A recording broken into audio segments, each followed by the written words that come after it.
जिज्ञासु मित्रों, बहुत बहुत अभिनंदन है आप सभी का दिव्य सृजन में। प्रत्येक दिवस की भांति आज फिर हम यहाँ पर लाइव चर्चा का यह कार्यक्रम लेकर उपस्थित हुए हैं और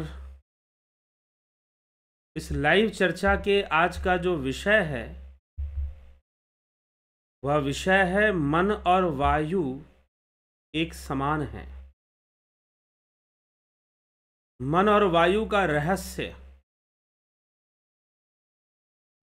मन और वायु एक समान है, ऐसा हमारा आज का विषय है। तो आज हम इस विषय पर चर्चा करेंगे कि मन और वायु एक समान कैसे हैं, मन की कौन सी गति बतलाई गई है। पहले भी हमने मन के विषय में समझा कि अगर मन आत्मा में स्थित हो जाए तो मन ही आत्मा है। इसलिए मन को लेकर बहुत सारी बातें हैं। मन के मते न चालिए, मन पक्का यमदूत।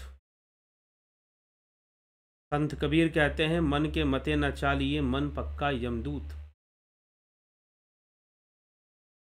मन की जो गति बताई गई है वह मस्ताने हाथी के समान बताई गई है कि मन एक मस्ताने हाथी के समान है।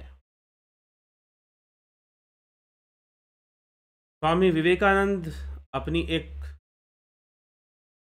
व्याख्यान में उन्होंने कहा था कि मन बंदर के समान है।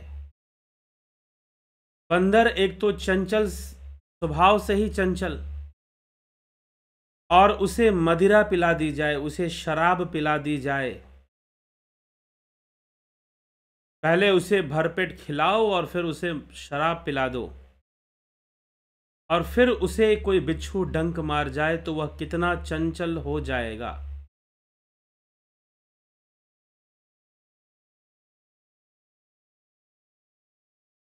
तो मन जो है वह बहुत ही चंचल है।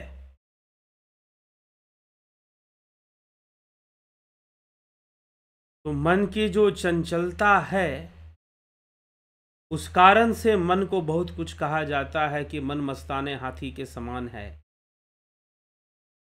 मन के मते न चालिए, मन के मते अनेक। मन यमदूत भी कहा जाता है, मन यमदूत है।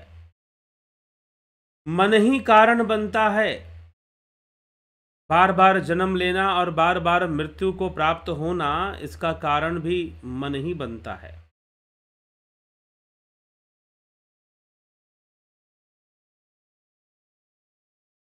तो इसका कारण भी मन ही बनता है, क्योंकि मन पक्का यमदूत है। तो मन के मते न चालिए, मन के मते अनेक, ये अनेक मत हैं। मन को वायु तत्व ही समझा जाता है और मन अनेकों क्रियाकलाप करता है, इंद्रियों के वशीभूत, अनेकों विचार देता है, अनेकों परिस्थितियां हमारे अंदर प्रकट करता है, अनेकों परिस्थितियों में यह हमें डाल देता है। तो ये सब मन की कहानी है, यह सब मन की बातें हैं जो हम यहाँ पर कर रहे हैं। मन के विषय में ऐसा कहा जाता है, लेकिन मन है क्या? मन की छोटी छोटी बातें और उसकी छोटी छोटी कमजोरियों को अगर समझा जाए तो मन पर विजय भी प्राप्त किया जा सकता है, मन पर विजय भी प्राप्त हो सकता है। इसीलिए मन से भागने की जरूरत नहीं है, मन को समझने की जरूरत है। अनेकों विचार, विचारों का समूह, विचारों का प्रवाह, यही तो मन है।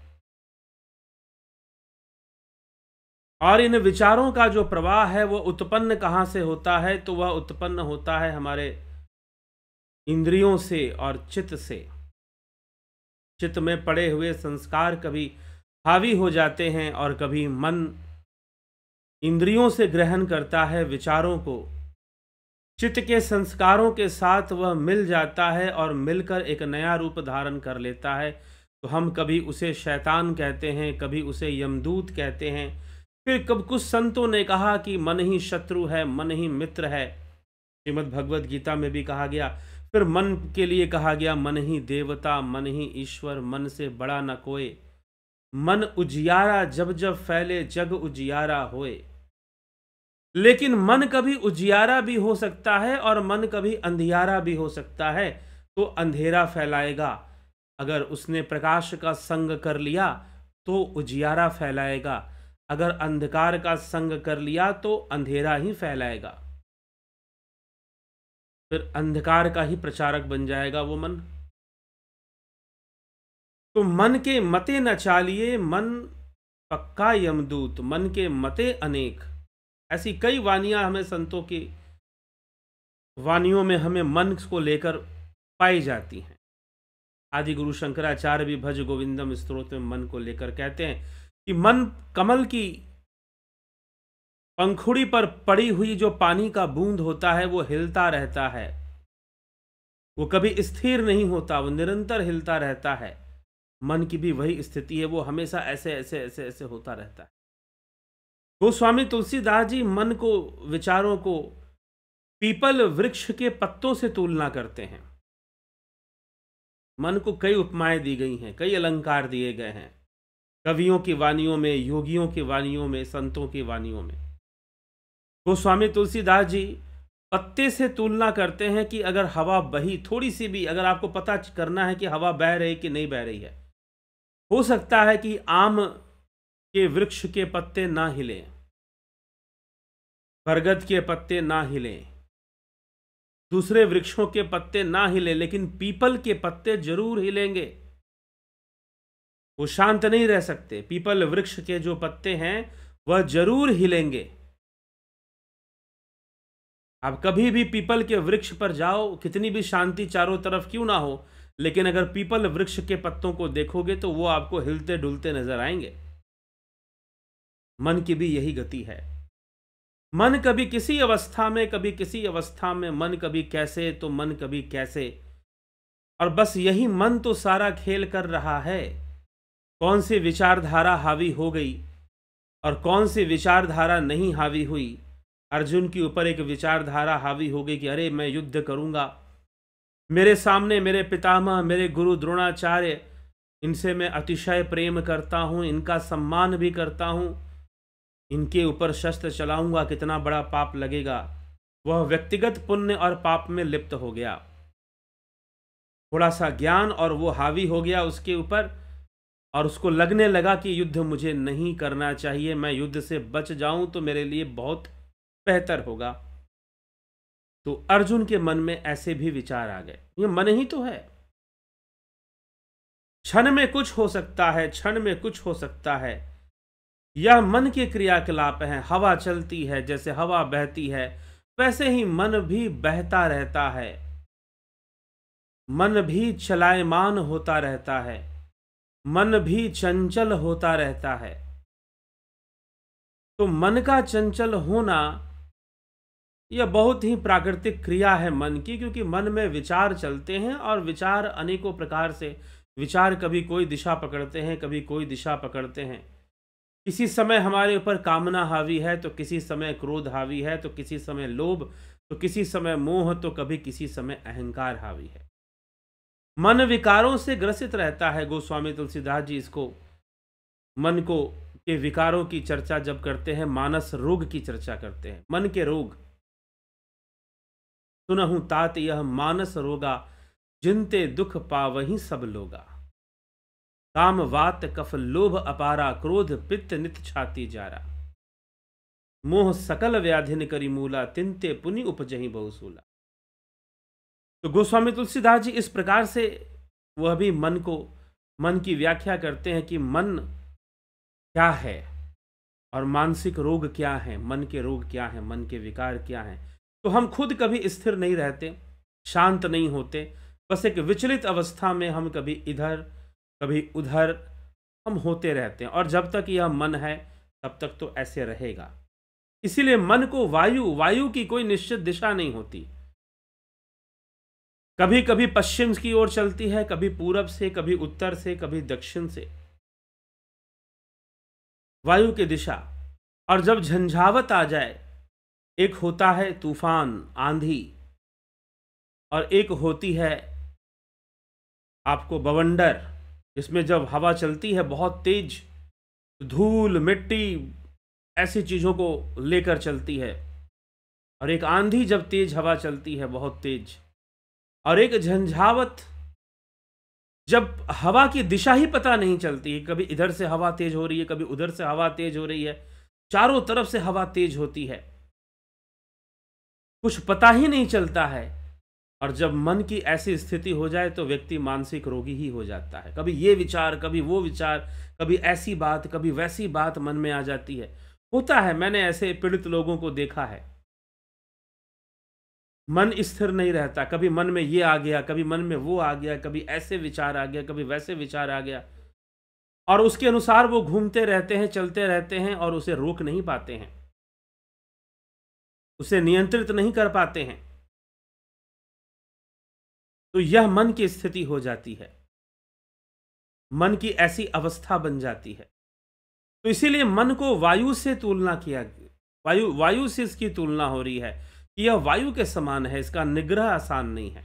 और कभी कभी जीवन में तो हम इतना ज़्यादा, मन हमारा काम करता है, ओवर इमेजिनेशन करने लगता है, ओवर थिंकिंग करने लग जाता है, और परेशानी उत्पन्न कर देता है। कभी नकारात्मक विचार, विचार ही हैं तो जो हमें हैंडल करते हैं। बस सच पूछो तो मन क्या है? जीवन की स्टीयरिंग है। अगर इस मन को सही से घुमाना आपने सीख लिया, मन की स्टीयरिंग, अगर अपने लाइफ की स्टीयरिंग को अपने कंट्रोल में रखना है, गाड़ी को अपने कंट्रोल में रखना है कि भाई इस दिशा में चलना है तो इस दिशा में चलना है, तो मन को ही कंट्रोल में रखना पड़ेगा, मन को ही वश में रखना पड़ेगा, यही करना पड़ेगा। लेकिन समझना पड़ेगा कि मन की कमजोरी क्या है। मन को वश में करना आसान नहीं है। अर्जुन कहता है मन तो वायु के समान है, मन का निग्रह करना आसान नहीं है। वेरियस टाइप्स ऑफ थॉट्स, अनेकों विचार, कभी कुछ कभी कुछ कभी कुछ कभी कुछ मन में आते हैं और एक तूफान खड़ा कर देते हैं। कभी डिप्रेशन में ले जाते हैं, कभी ओवर कॉन्फिडेंस में ले जाते हैं, कभी ओवर इमेजिनेशन में ले जाते हैं, ओवर इमोशन में ले जाते हैं, ओवर एंगर में ले जाता है मन। ये चलता रहता है। तो साक्षी भाव से अपने मन को देखिए, अपने विचारों को देखिए, और समझिए कि आप मन नहीं हैं, आप विचार नहीं हैं। आत्मा की सत्ता तो इससे भी अलग है, इससे भी परे है। समझिए कि मैं इन सबसे अलग हूं। मेरे मन में भले विचार आ रहे हैं, लेकिन फिर भी मैं इनसे अलग हूं। आप ऐसा समझकर जब चलेंगे तभी मन के विचारों को पकड़ पाएंगे और मन को नियंत्रण कर पाएंगे। मन मस्ताने हाथी के समान है, पागल हाथी के समान। मन सर्प के समान भी कहा गया। तो इस तरह से मन और माया की चर्चा भी होती है। लेकिन मन का क्या कोई निगरान नहीं हो सकता। अगर मन का सिस्टम समझ में आ जाए, मन का सिस्टम अगर समझ में आ जाए आपको कि मन कैसे कार्य कर रहा है, तो निश्चय ही वो कंट्रोल किया जा सकता है। मन को अपना मित्र बनाया जा सकता है, अपने काम में उसको प्रयोग में लिया जा सकता है, मन की शक्ति को। और मन की शक्ति यदि एकाग्र हो जाए तो स्वामी विवेकानंद जी कहते हैं, जैसे मैग्नीफाइंग ग्लास के सामने अगर हम सूर्य की किरणों को रखें, सूर्य की किरणों के सामने अगर हम मैग्नीफाइंग ग्लास को रखते हैं तो वो ग्लास क्या करेगा? सूर्य की किरणों को एकत्र कर देगा, इकट्ठा कर देगा। तो फिर क्या होगा? वहां पर इतनी ताकत आ जाएगी उस सूर्य की किरणों में कि वो आग भी लग सकती है। सूखे घासों में, कागजों में आग लग जाती है। तो मन इस प्रकार से कार्य करता रहता है, मन इस प्रकार से चलता रहता है। यदि मन को एकाग्र कर दिया जाए, मन की शक्तियों को एकाग्र कर लिया जाए, तो मन भी एक बहुत बड़ी शक्ति की तरह काम करता है, बहुत ज्ञान दे सकता है आपको। जो ज्ञान इंद्रियों से प्राप्त करना संभव नहीं है, मन वो भी ज्ञान दे सकता है। मन उन विषयों को भी सामने ला सकता है जो इंद्रियों से संभव नहीं है। आवश्यकता है मन को शांत करने की, मन को एकाग्र करने की, तभी जाकर यह संभव है। और अर्जुन की यही समस्या है। श्री कृष्ण गीता में, श्रीमद् भगवद गीता में अर्जुन भगवान से प्रश्न करता है, मधुसूदन त्वा साम्येन यह अयम योगः प्रोक्त चंचलत्वात् यो अयम योगस्त्वया प्रोक्त साम्येन मधुसूदन एतस्याहम न पश्यामि चंचलत्वात् स्थितम स्थिरम। अर्थात कि यह मन बड़ा चंचल है। मधुसूदन, आपने समता पूर्वक जो यह योग कहा है, मन की चंचलता के कारण मैं इसे योग में स्थित, मैं इस योग में स्थिर स्थिति नहीं देख पा रहा हूं कि मैं इस योग में स्थित हो पाऊंगा। मुझे नहीं लग रहा, क्योंकि मन बड़ा चंचल है।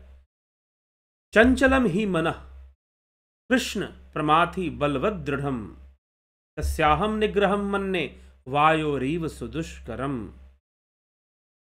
कारण कि हे कृष्ण, मन बड़ा ही चंचल, प्रमथनशील, प्रमाथी है, दृढ़ और जिद्दी है और बलवान है। जिद पूर्वक यह अपने कार्य में लगा लेता है जो यह चाहता है।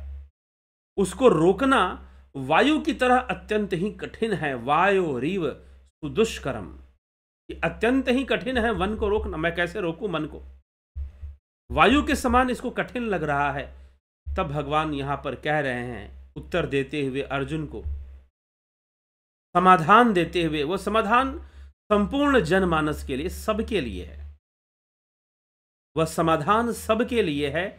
और श्री कृष्ण कहते हैं, असंशयम महाबाहो मनो दुर्निग्रहम चलम अभ्यासेन तू कौन्तेय वैराग्येन च गृह्यते। हे महाबाहो, यह मन बड़ा चंचल है, इसका निग्रह करना भी बड़ा कठिन है, दुष्कर है, इसमें कोई संशय नहीं है। असंशयम, यह तुम्हारा कहना बिल्कुल ठीक है, इसमें कोई संशय नहीं। परंतु हे कौन्तेय, हे कुंती नंदन, अभ्यासेन तू कौन्तेय वैराग्येन च गृह्यते। हे कौन्तेय, अभ्यास और वैराग्य के द्वारा इसका निग्रह किया जा सकता है, इसका निग्रह किया जा सकता है। जी हां, practice makes a man perfect. Why practice makes a man perfect?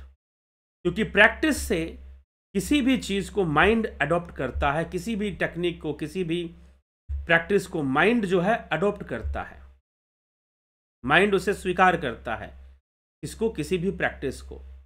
तो मन की स्थिति क्या है? पीछे भी हमने मन पर एक चिंतन किया था। मैंने एक बात बताई थी कि मन एक वृद्धा स्त्री, जिसने गरीबी में छोटे से एक रूम के फ्लैट में उसने अपना गुजर बसर किया, मेहनत की, अपने बेटे को पढ़ाया लिखाया, बेटा बड़ा हुआ, आईएएस अधिकारी बन गया, या कोई बहुत बड़ा बिजनेसमैन या अधिकारी बन गया, बहुत बड़ा बंगला उसने खरीद लिया, और माँ को कहा कि माँ, अब हम इस छोटे घर में नहीं रहेंगे, हम बड़े घर में रहेंगे। जब माँ वहां जाती है बड़े घर में, बहुत बड़े बंगले में, तो उसे कुछ दिन तो बड़ी खुशी होती है, बड़ा अच्छा लगता है, लेकिन बाद में उसे दिक्कत महसूस होती है। वो कहती है कि बेटा, मेरा तो यहां मन ही नहीं लग रहा। 40 वर्षों से वो छोटे घर में रह गई, 40 वर्षों से वो छोटे घर में रह गई, अब नए घर में तो मन ही नहीं लग रहा है। नए घर में तो मन ही नहीं लग रहा है। तो जब नए घर में मन ही नहीं लग रहा है, तो फिर कैसे? मन तो लगना चाहिए, लेकिन नहीं लग रहा, क्योंकि मन को बड़े घर का अभ्यास नहीं है। अब छोटे घर में थे, थोड़ी थोड़ी दूरियों पर चीजें सामान रखे होते थे। अब बड़े घर में दूर चल के जाना पड़ता है, थोड़ा लंबा चलना पड़ता है, थोड़ी अलग व्यवस्था हो गई। अब छोटे से घर में हर सामान आंखों के सामने हुआ करता था। अब बड़े घर में हर सामान आंखों के सामने नहीं रहता है। किचन कहीं पर, रूम कहीं पर, बेडरूम कहीं, डाइनिंग रूम कहीं, ड्राइंग रूम कहीं। तो अब जो है माता को दिक्कत होती है कि भाई अब इतना सामान, अब उनको माइंड उसके लिए अभ्यस्त नहीं है। मन और अभ्यास,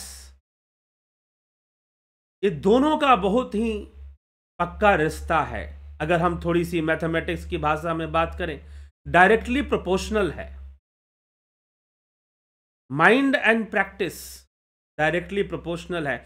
आप जैसा प्रैक्टिस करेंगे, माइंड उसको अडॉप्ट कर लेगा।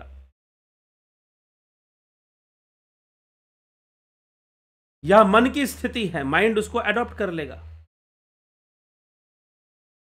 आप जैसा प्रैक्टिस करेंगे मन वैसा बनना शुरू कर देगा। एक दिन में नहीं, 2 दिन में नहीं, लेकिन अगर प्रैक्टिस करते रहेंगे तो जरूर बनना शुरू कर देगा। यह मन की कमजोरी है, इसलिए मन को भी पकड़ने का तरीका है। इसको हैंडल कैसे करना है, इसको पकड़ना कैसे है। इससे झगड़ा मत करो। आप सोचोगे कि अचानक मेरा मन बदल जाएगा। एक भाई साहब थे, उनको तंबाकू खाने की आदत थी। तंबाकू खाने की आदत थी। वो मेरे पास आए, उन्होंने कहा कि आदत मेरी छूट नहीं रही है। मैंने कहा कि आपको तंबाकू अच्छा लगता है? उन्होंने कहा कि जी अच्छा लगता है, तभी तो खा रहा हूं। इसका नशा अच्छा लगता है, इससे जो नशा पैदा होता है वो मुझे अच्छा लगता है, इसीलिए मेरी आदत पड़ी हुई है और मैं खाते रहता हूं तंबाकू। छूटती नहीं है तो छोड़ो, पकड़ा है तो छोड़ेगा कौन।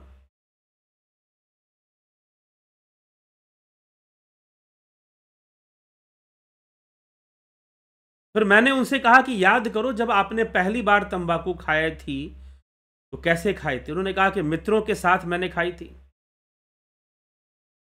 पहली बार जब मैंने तंबाकू खाई थी तो उसने कहा कि मैंने मित्रों के साथ खाई थी। ठीक है, तो आपको कैसी लगी थी? उसने कहा कि बहुत गंदा टेस्ट आया था। जब मैंने फर्स्ट टाइम पर तंबाकू खाई तो मुझे बिल्कुल अच्छा टेस्ट नहीं आया था, लेकिन मित्रों के साथ रहना, थोड़ा थोड़ा खाना, मुझे भी लत लग गई। अब मैं खुद तंबाकू रखता हूं और खाता रहता हूं। लेकिन जब फर्स्ट टाइम मैंने इसे अपने मुंह में डाला था तो मुझे इससे घृणा हुई थी, बड़ा गंदा टेस्ट था, अच्छा टेस्ट नहीं आया था। लेकिन अब मुझे उस टेस्ट की आदत पड़ गई है। अब गंदा वाली बात नहीं, अब वो अच्छा है। आदत हो जाती है ना, तभी तो एक स्वाद किसी को अच्छा लगता है। किसी को मिर्च खाना, तीखा भोजन करना बड़ा अच्छा लगता है। दूसरे व्यक्ति को मिर्च वाली सब्जी दे दो, बेचारा परेशान हो जाएगा, नहीं नहीं मैं नहीं खा सकता। ये कौन कर रहा है? सब मन ही तो निश्चय कर रहा है। आपने मन को जैसी आदत डाली है, लगभग लगभग वही तो हो रहा है सब। तो ये छोटी मोटी बातें हैं, और कुछ आदतें ऐसी हैं जो जन्म जन्मांतर से हैं, हर योनियों में वो आदत पड़ी हुई है, और उसी को हम कहते हैं मूल वृत्ति। आहार, निद्रा, भय और मैथुन, बेसिक इंस्टिंक्ट्स। जो मूल वृत्तियां हैं, आहार, निद्रा, भय, मैथुन, क्योंकि ये 4 क्रियाएं तो सब में हैं, पेड़ पौधों में भी हैं। दिखता भले ना हो भय, लेकिन है। आहार तो वह भी ग्रहण करते हैं, प्रजनन तो वो भी करते हैं। यह सबसे ज्यादा जीव के ऊपर हावी रहती हैं, आहार, निद्रा, भय, मैथुन। अब लड़ोगे तो क्या मन कंट्रोल में आ जाएगा? जी नहीं। एक अंडरस्टैंडिंग डेवलप कीजिए अगर मन को जीतना है। इसलिए मैं कहता हूं योग क्या है? योग एक अंडरस्टैंडिंग है। योग कोई जबरदस्ती नहीं है कि ऐसा करना है या वैसा करना है, नहीं। योग एक समझ है। एक समझ के रूप में पहले योग विकसित होना चाहिए हमारे भीतर। जब योग एक समझ के रूप में विकसित होगा तो बाकी सब अपने आप हो जाएगा, अभ्यास भी हो जाएगा। तो अभ्यासेन तू कौन्ते वैराग्येन च गृह्यते। अर्जुन, तुझे अभ्यास का सहारा लेना पड़ेगा, वैराग्य का सहारा लेना पड़ेगा। अभ्यास, अब वैराग्य शब्द का अर्थ क्या है भाई? सब कुछ घर बार छोड़ो, यही तो वैराग्य है। जब तक घर नहीं छोड़ोगे तब तक वैराग्य कैसा?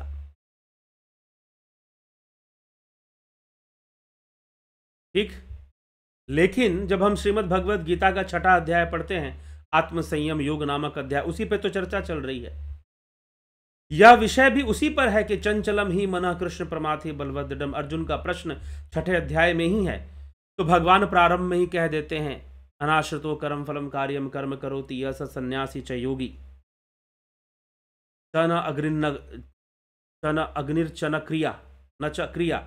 न क्रिया का त्याग करने से, न अग्नि का त्याग करने से कोई योगी सन्यासी हो जाएगा, बल्कि निष्काम होकर, कर्म फल पर अनाश्रित होकर ही वह योगी या सन्यासी बनेगा।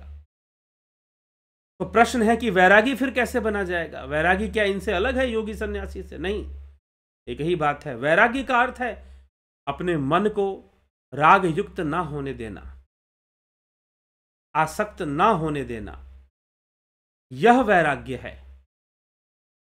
कर्तव्य कर्मों को करना, लेकिन कर्मों में आसक्ति ना रखना, कर्म फल में आसक्ति न रखना।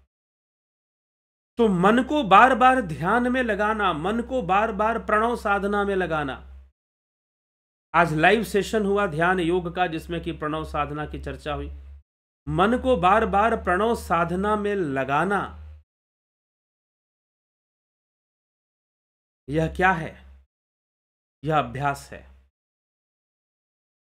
और मन को प्रणव में लगाने के बाद प्रणव से हटने नहीं देना। अब प्रणव को लेकर बहुत कंफ्यूजन है। बहुत सारे योग विद्यालय और बहुत सारे योग में सिखा देते हैं कि मन में ओम ओम जपते रहो तो प्रणव हो जाएगा। जी नहीं, प्रणव एक अलग रहस्य है, सूक्ष्म रहस्य है प्रणव। ध्यान योग के कोर्स में प्रणव का अभ्यास कराया जाता है। तो प्रणव में मन को लगाना अभ्यास, और वहां से हटने नहीं देना, लगा के रखना, किसी और विचारों में, किसी और विषय में मन को ना जाने देना, वैराग्य। लगाना अभ्यास और लगाकर रखना और हटने नहीं देना, वैराग्य। भाई इसके अलावा और कहीं मत जाओ, राग युक्त मत हो जाओ, द्वेष युक्त मत हो जाओ, मन को रोकना। तो वैराग्य का भी अभ्यास करना पड़ेगा, अभ्यास वैराग्य का सहारा लेना पड़ेगा। महर्षि पतंजलि भी समाधि पाद में कहते हैं, अभ्यास वैराग्याभ्याम तन्निरोध। चित्त वृत्ति का निरोध कैसे होगा? श्रेष्ठ साधकों के लिए वो कहते हैं कि निरंतर अभ्यास और वैराग्य से ही तो होगा। लेकिन वैराग्य का अर्थ आपने समझ लिया कि भाई घर बार छोड़ दो, नारी मुई घर संपत्ति नासी, मूंड मुड़ाए भय सन्यासी। कुछ ऐसी परिभाषाएं आपने ले ली, कुछ ऐसी परिभाषाएं आपने समझ ली, और आपने वैराग्य दिखावा समझ लिया कि अरे भाई मैं वैरागी हूं, दुनिया जानेगी कैसे? जब तक कपड़े नहीं पहनूंगा, वैसे दाढ़ी बाल नहीं बढ़ा लूंगा, तब तक कैसे दुनिया जानेगी कि मैं वैरागी हूं? आदि गुरु शंकराचार्य कहते हैं, जटिलो मुंडी लुंचित केश काशा यांबर बहुकृत वेश, पश्य नपीचन पश्यति मूढ़ उदर निमित्तम बहुकृत वेश। लोग जटाएं बढ़ा लेते हैं, मूंड मुड़ा लेते हैं, बालों को साफ करवा लेते हैं और साधु बन जाते हैं, कपड़े काशाय वस्त्र धारण कर लेते हैं। पापी पेट का सवाल है भाई। कुछ बाबा जी लोग ऐसा उत्तर देते हैं कि पापी पेट का सवाल है, पेट के लिए भी हम दाढ़ी बाल बढ़ा लेते हैं। उदर निमित्तम बहुकृत वेश, उदर के निमित्त कर लेते हैं ऐसा, उदर के निमित्त ऐसा कर लेते हैं। उदर निमित्तम बहुकृत वेश, और बहुत तरह के वेश धारण कर लिया करते हैं। तो वैरागी हो जाते हैं क्या? स्वामी विवेकानंद को ऐसे किसी ने वैरागी कह दिया तो उसने पूछा कि क्यों बोला वैरागी? क्या देखा आपने? क्या बाहर की वेशभूषा देखकर ही किसी को वैरागी मान लेते हो? अब राजा जनक वैरागी थे, विदेही थे, विदेह जनक, सुखदेव मुनि के गुरु, भागवत का प्रवचन करने वाले, भागवत सुनाने वाले सुखदेव मुनि के गुरु राजा जनक वैरागी थे, विदेही थे, लेकिन राजा थे, गृहस्थ में थे।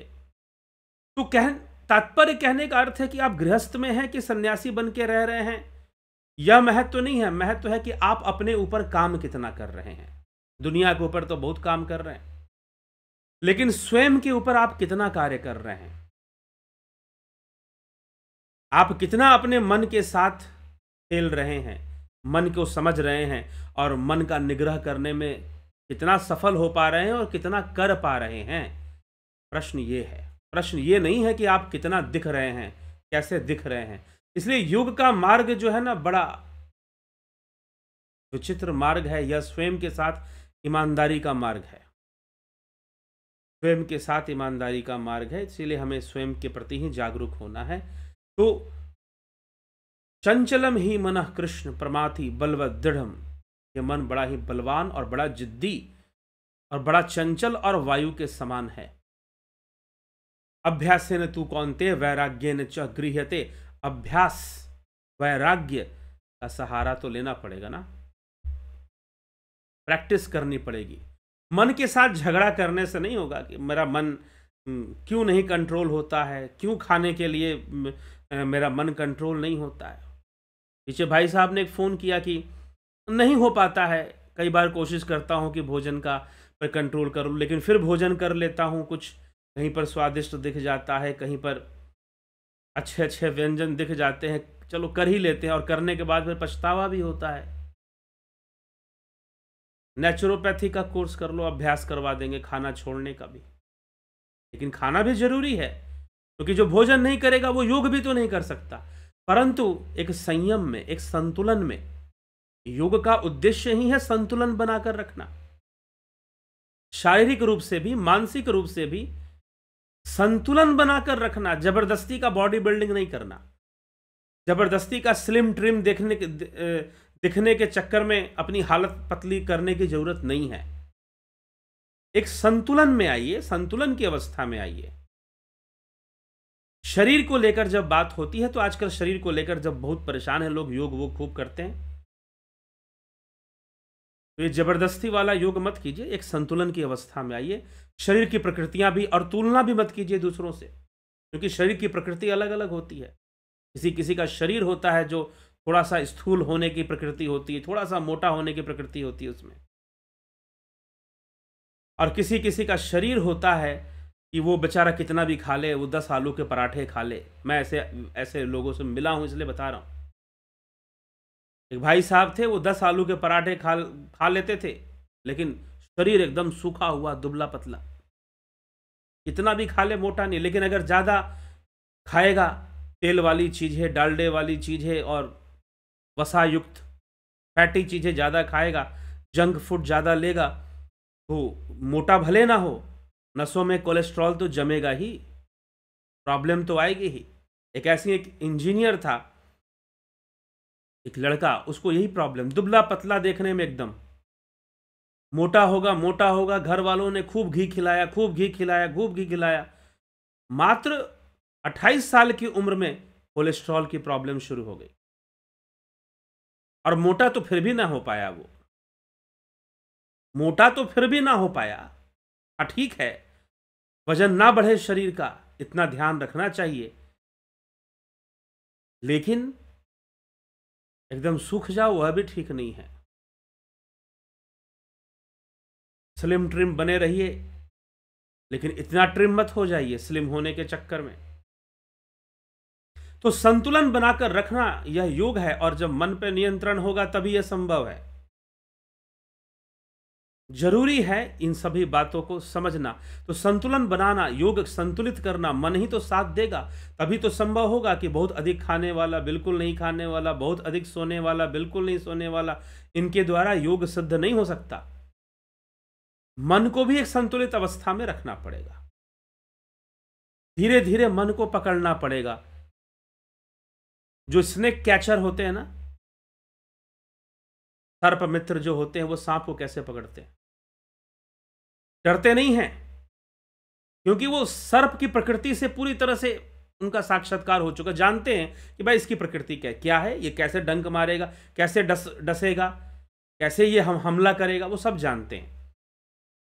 तो पहले से तैयार होते हैं, धीरे धीरे उसके पीछे हाथ ले जाते हैं, और ले जाकर हाथ को तुरंत उसके पास नहीं ले जाते, जानते हैं कि तुरंत जाएगा तो ये डसेगा। दूर से कुछ देर दूरी पर रखेंगे हाथ को, और इंतजार करेंगे कि ये कोई एक्शन लेता है कि नहीं लेता। जब देखेंगे भाई अब ये कोई एक्शन नहीं ले रहा, मतलब इसका डर खत्म हो गया है, इसे लग गया है कि हाथ ये जो आया है इसे पकड़ने के लिए नहीं आया है, उसके मन में ऐसी, सांप के मन में ऐसी फीलिंग आ जाती है, और उसी समय उसकी गर्दन पकड़ लेते हैं।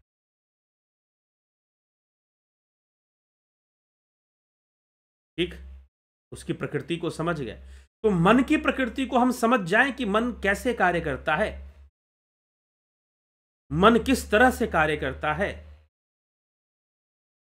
अगर हम ये बहुत भली भांति समझ रहे हैं तो निश्चय ही हम कर सकते हैं। तो समझ लीजिए कि मन वायु की तरह कार्य करता है, लेकिन इसकी जो वायु की तरह कार्य करने की जो निर्भरता है, जो डिपेंडेंसी है, वह रिपीटिशन पर है।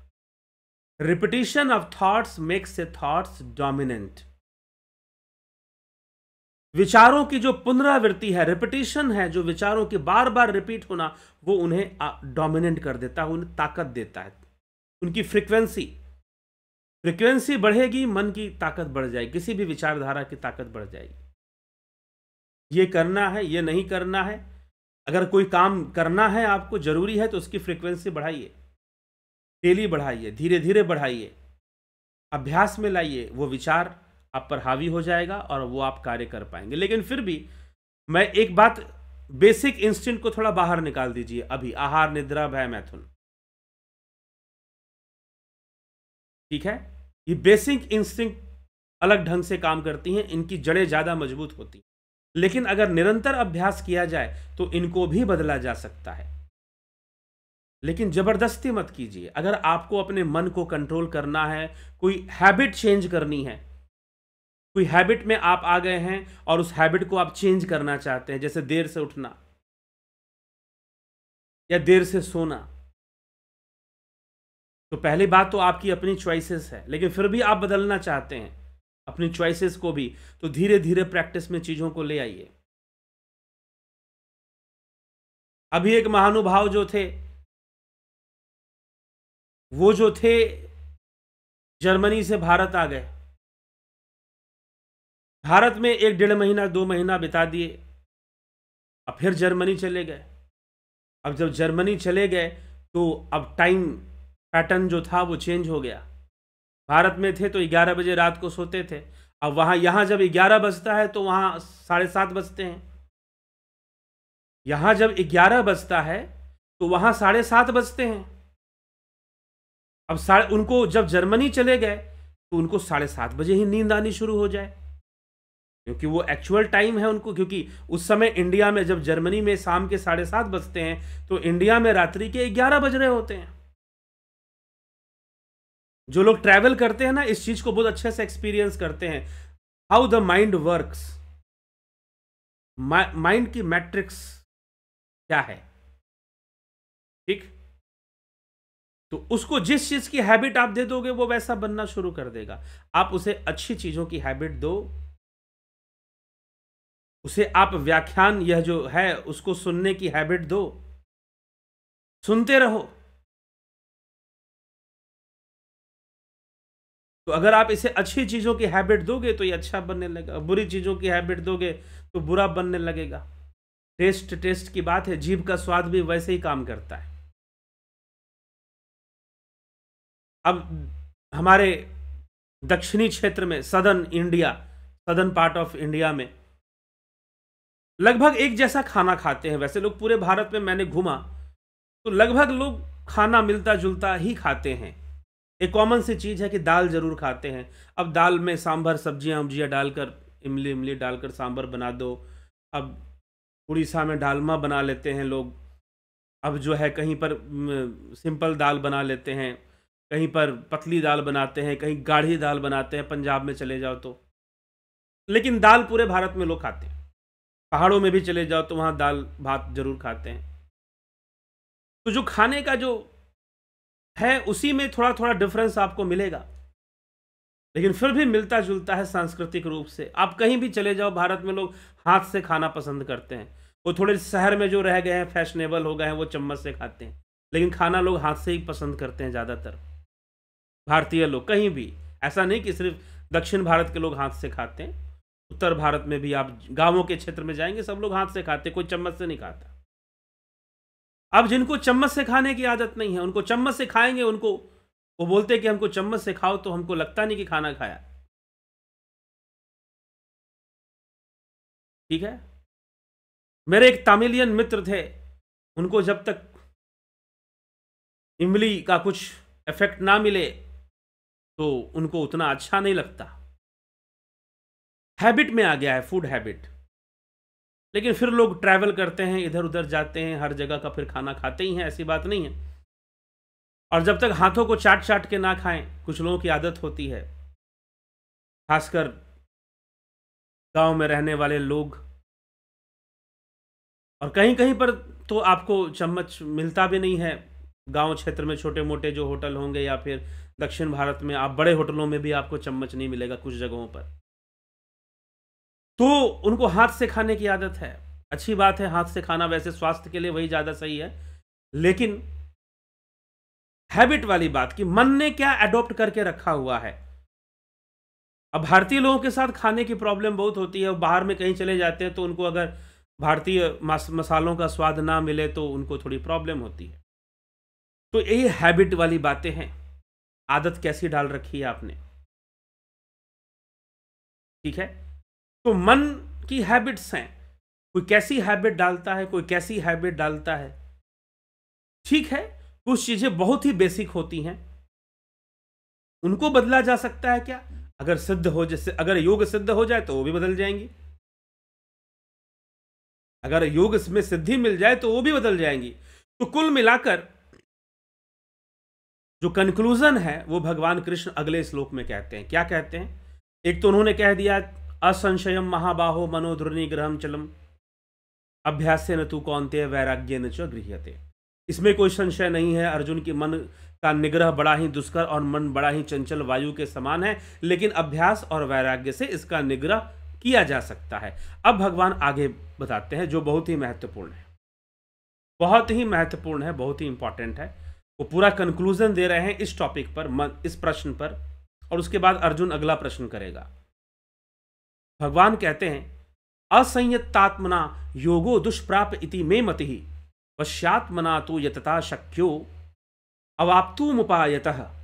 जिसका मन पूरा वश में नहीं है, असंयत आत्मना, जिसने अपने आप को संयम में नहीं किया है, मन को कंट्रोल नहीं किया है, उसे योग प्राप्त होना कठिन है।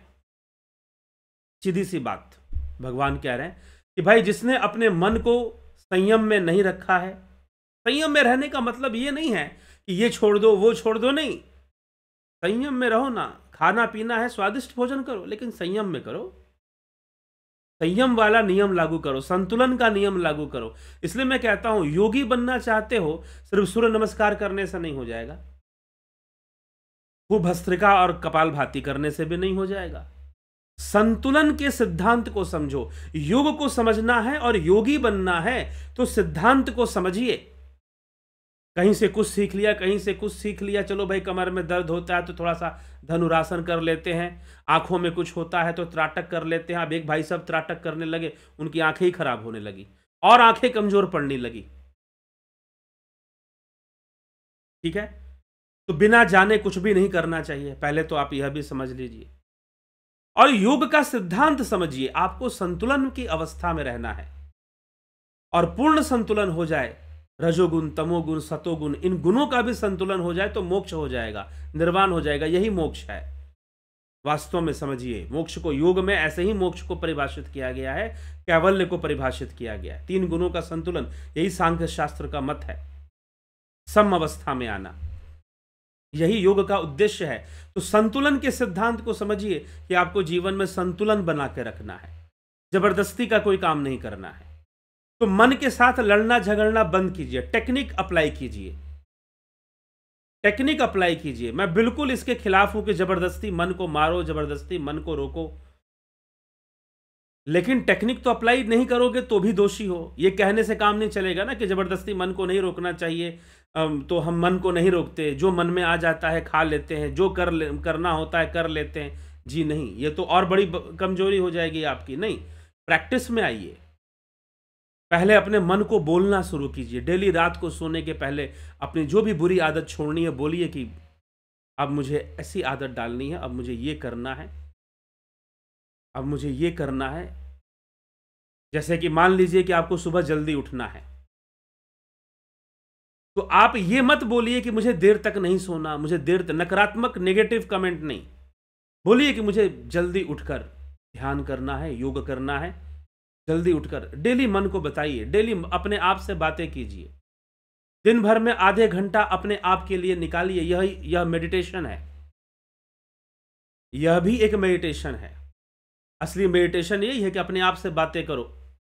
रेने डेकार्टेस ने जब मेडिटेशन को अप्लाई किया तो उसने डाउटिंग थ्योरी को अप्लाई किया, बैठ गया और हर चीज पे डाउट करना शुरू कर देता, अपने अंदर में ही एनालिसिस करते रहता, उसको उसने मेडिटेशन कहा था। तो समय निकालिए और अपने आप से बात करके बोलिए कि भाई ये गलत है, मुझे ये सुनना है, ये नहीं सुनना है। मन की हर बात को नहीं सुनना है, इधर से आवाजें आ रही हैं, उधर से आवाजें आ रही हैं, नहीं सुनना है, नहीं ध्यान देना है। और मन पर अपना कंट्रोल करना है, मन को हैबिट में डालना, अपने माइंड को प्रोग्राम करना शुरू कीजिए। देखेंगे, डेली कीजिए, इस बात की चिंता मत कीजिए कि ये कब मानेगा। मानेगा क्यों नहीं, आप बोलना तो शुरू कीजिए, आप उसे इंस्ट्रक्शन तो दीजिए। तो जब आप उसे इंस्ट्रक्शन देंगे तो मन फिर धीरे धीरे उस इंस्ट्रक्शन को रिसीव करेगा कि भाई ये चीज़ मुझे बताई गई है, ये चीज़, और उसके भावना में आएगा और फिर वो उस चीज़ को कर्म में भी लेकर आ जाएगा। तो सुबह उठना आपके लिए आसान हो जाएगा। तो ऐसे किसी भी हैबिट को आप इस तरह से डाइवर्ट कर सकते हैं, डाइवर्जन दे सकते हैं अपने माइंड को। लेकिन आप सोचेंगे कि ज़बरदस्ती इसको हम कर दें, तो ज़बरदस्ती ये होने वाला नहीं, आपसे कई गुना ज़्यादा ताकतवर है, पटक के मारेगा वहीं पर। अच्छा बेटा, बहुत कॉन्फिडेंस बढ़ गया है तेरा, सुबह सुबह उठना है, उठ। ऐसा मारेगा कि तुम 10 बजे तक सोए रहोगे, फिर जबरदस्ती करोगे इसके साथ। तो धीरे धीरे, इसीलिए भगवान कह रहे अभ्यास से न तू कौनते वैराग्य न च गृह्यते। ठीक, तो मन को लगा के रखो प्रणव में। एक बार एक किसान था, उसको कहते हैं कि उसको कोई जिन चाहिए था जो काम करेगा। वो किसी तांत्रिक वांत्रिक ऐसे गया किसी मौलवी तांत्रिक के पास और कहा कि मुझे कोई जिन दे दो जो मेरा सारा काम कर दे। कहा कि ठीक है, ले जा। दे दिया जिन, ताकि ध्यान रखना, दे तो दिया लेकिन इसे काम पे लगा के रखना। अगर तूने इसको काम नहीं दिया तो ये तुझे मारने के लिए निकल पड़ेगा। इसका काम होगा कि तुझे मार देगा। तो कहा कि ठीक है। अब जिन को काम पे लगा दे। जिन को बोला कि जा भाई खेतों में बीज बो दे, खेतों में बीज बो देता, पानी दे दे, सिंचाई कर दे, सिंचाई कर देता, बोझा उठा दे, बोझा उठा देता, ये काम करके आ, वो काम कर देता, ऐसा काम करके आ, वैसा काम कर देता, सारे काम चुटकी बजाते कर देता।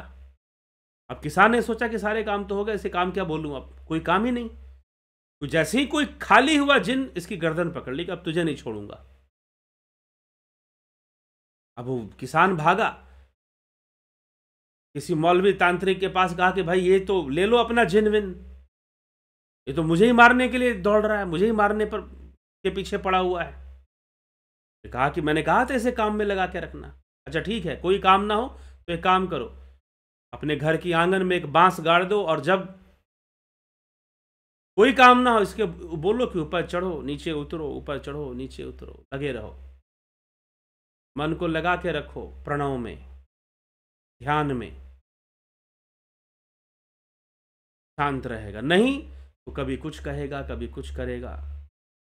माइंड के साथ ऐसे ही, इसलिए कहा कि खाली मन शैतान का घर, कभी खाली मत छोड़ो उसको। नहीं तो बस इसको देखते रहो। जैसे मन चोर है, वॉचमैन जैसे देखता रहता है ना, गेट पर, सोसाइटी में कहीं पर वॉचमैन होते हैं, बस उनका देखना ही काफी है, चोर नहीं घुसेगा। चोर को डर है कि भाई देख तो लेगा, देखना ही इसका काम है। तो अगर आप मन को देखते रहोगे ना तो मन भी स्थिर रहेगा। वॉच किया करो, दृष्टा भाव से ध्यान में बैठकर देखो, कभी बातें करो, कभी प्रोग्राम करो माइंड को।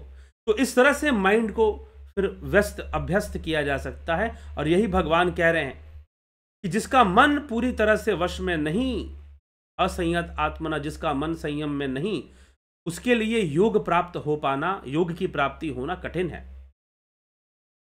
परंतु उपाय पूर्वक और निरंतर यत्न करने वालों के लिए वश में एक दिन मन आ जाता है। वश में किए हुए मन वाले साधक को श्रेष्ठ योग प्राप्त हो जाता है, अर्थात उसे परम सुख की प्राप्ति हो जाती है। जैसे दीपक के लौ के समान उसका चित्त हो जाता हो, वैसा हो जाएगा उसके साथ, अगर वो यत्न करता रहेगा और उसे सही गाइडलाइंस मिल जाए, सही तरीका पता चल जाए कि कैसे अंतर्मुखी होना है, कैसे यत्न करना है, तो और अच्छी बात है। अगर वो यत्न करता रहेगा तो निश्चय ही वो एक दिन अपने मन को पूरी तरह से पकड़ लेगा और उसके लिए योग करना आसान हो जाएगा। तो कहने का मतलब प्रैक्टिस तो करनी पड़ेगी, अभ्यास करना पड़ेगा।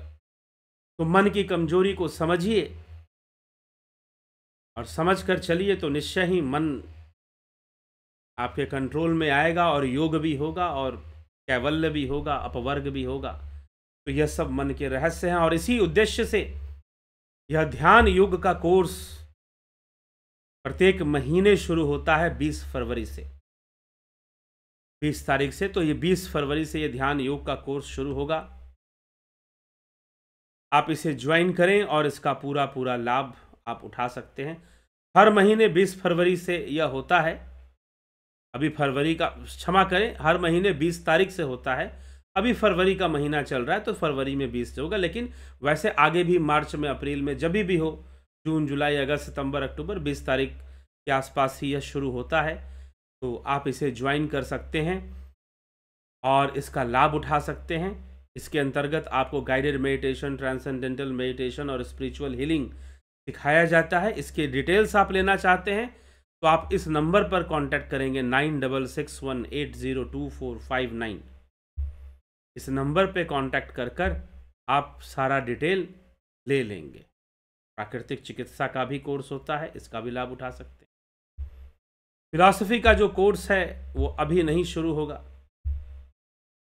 2 मार्च से शुरू कर रहे हैं इस बार। फिलॉसफी का कोर्स 2 मार्च से शुरू होगा, ठीक। तो अभी उसकी ज्वाइनिंग के लिए हम नहीं आपको कहेंगे, बल्कि ध्यान योग और प्राकृतिक चिकित्सा के लिए आप ज्वाइन कर सकते हैं और उसके लिए संपर्क कर सकते हैं। इस नंबर पे संपर्क करेंगे तो नंबर मैं दे रहा हूं, इस पर आप संपर्क कर जो है व्हाट्सएप मैसेज करके आप जानकारी ले सकते हैं कि हमें इस कोर्स को कैसे ज्वाइन करना है, कैसे ध्यान योग के अभ्यास से जुड़ना है, टेक्निक से जुड़ना है, ठीक है।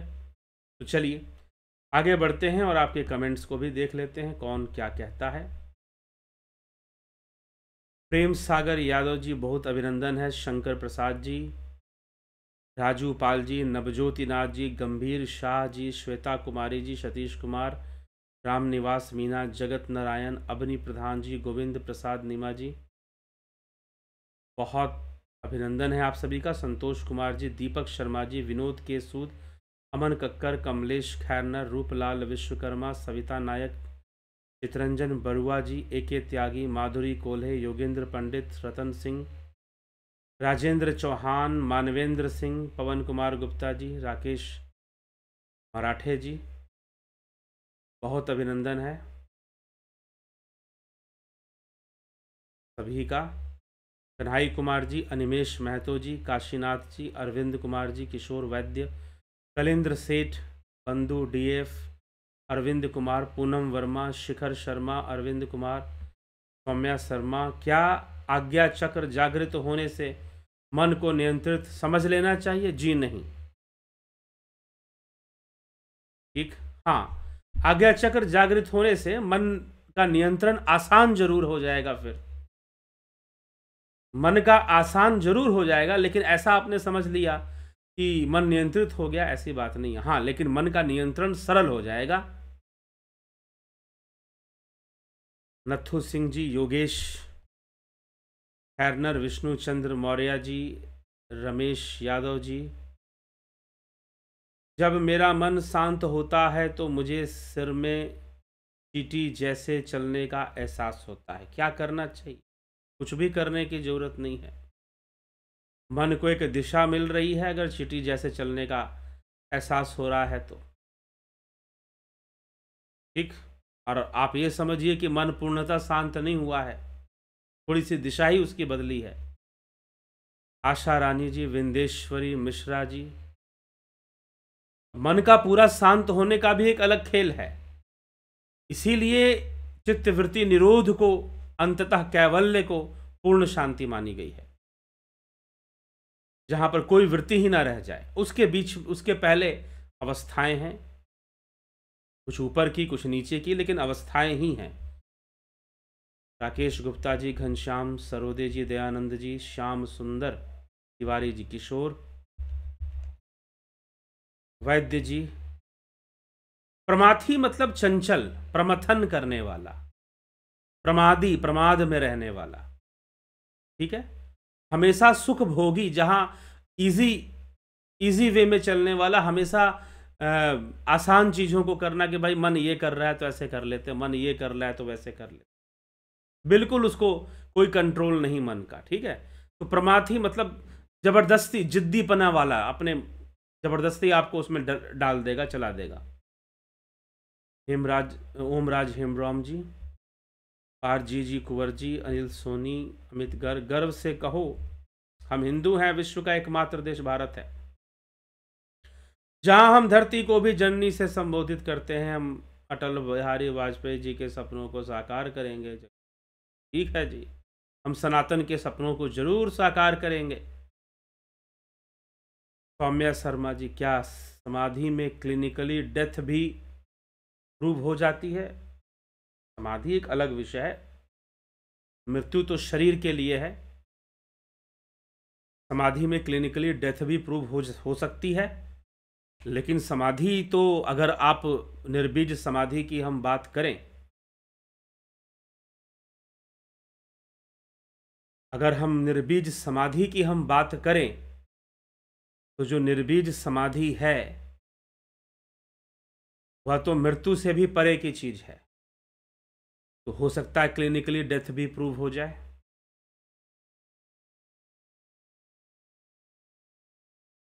सम्मोहन का क्या अर्थ होता है? सम्मोहन होता क्या है?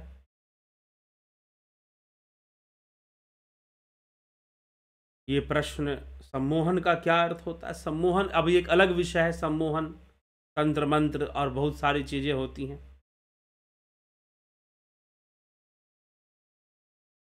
अनिल सोनी जी, राजेश भाई मकवाना जी, अवधेश कुमार जी,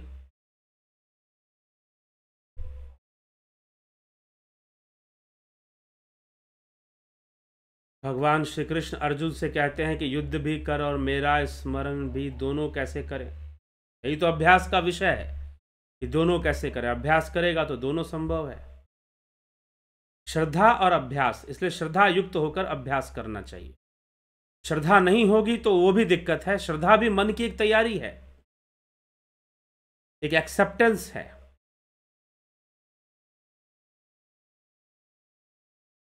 ठीक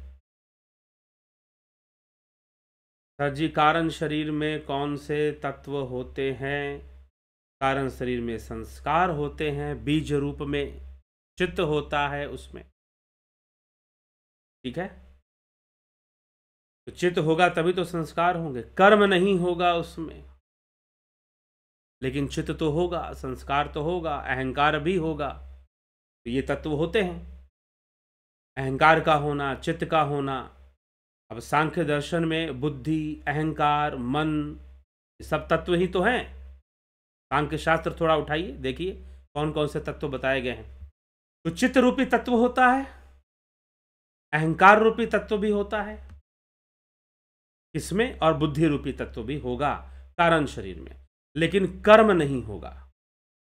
ठीक, चलिए, तो तमोगुण हावी रहता है कई बार कारण शरीर पर, रजोगुण उसके ऊपर हावी नहीं होता, तमोगुण ज्यादा उसमें प्रधान रहता है।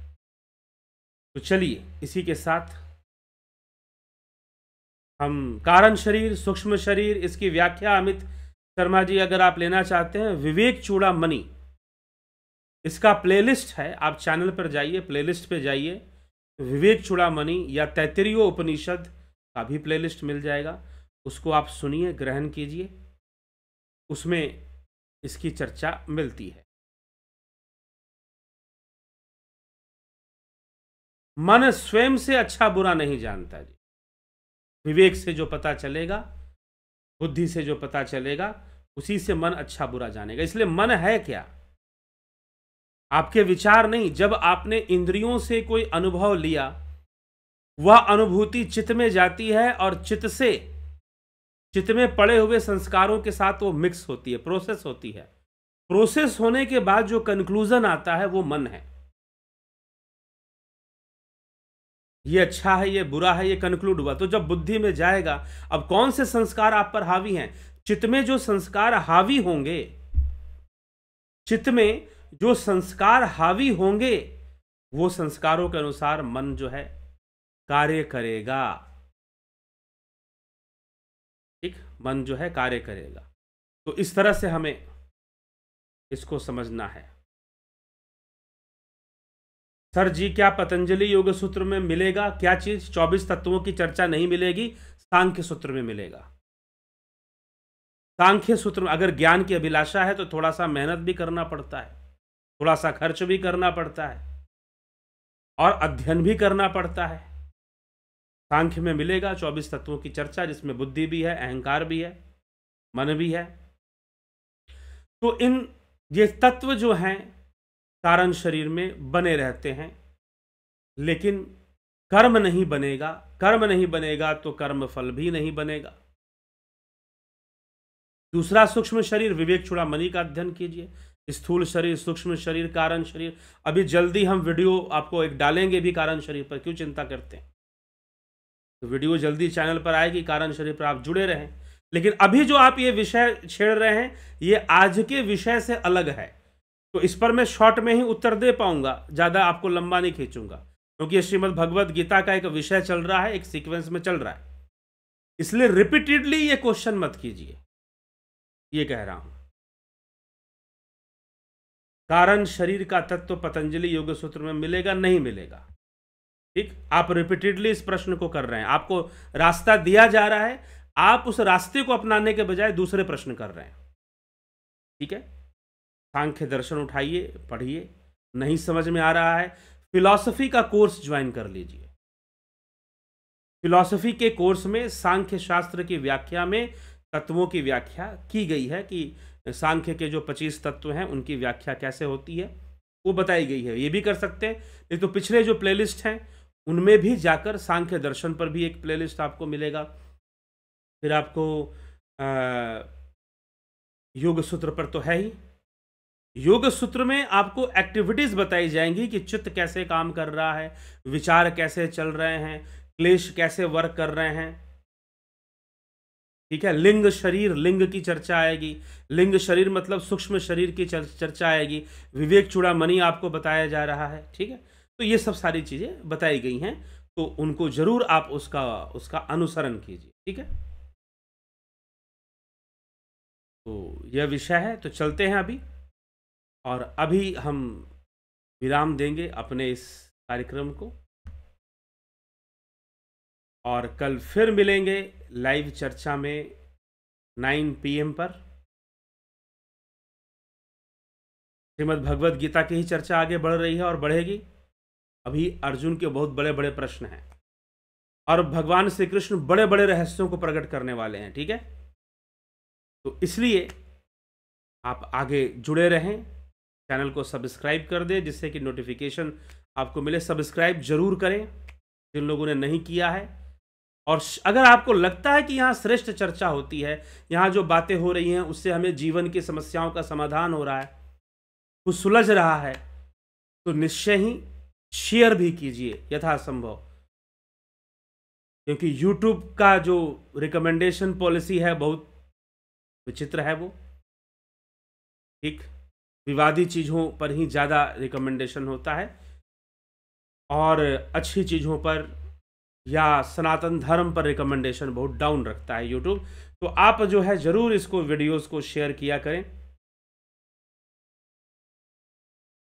और शेयर कर कर निश्चय ही एक सकारात्मकता का प्रचार करेंगे आप, और सकारात्मकता का प्रचार करना ही तो पुण्य है। सकारात्मक वाइब्रेशन को फैलाना ही तो पुण्य है, और क्या है। तो जरूर पुण्य कमाइए। इसी के साथ मैं विचारों को विराम दूंगा। कल फिर मिलेंगे 9 PM लाइव चर्चा में। बहुत बहुत आभार आप सभी का। ओम तत्सत।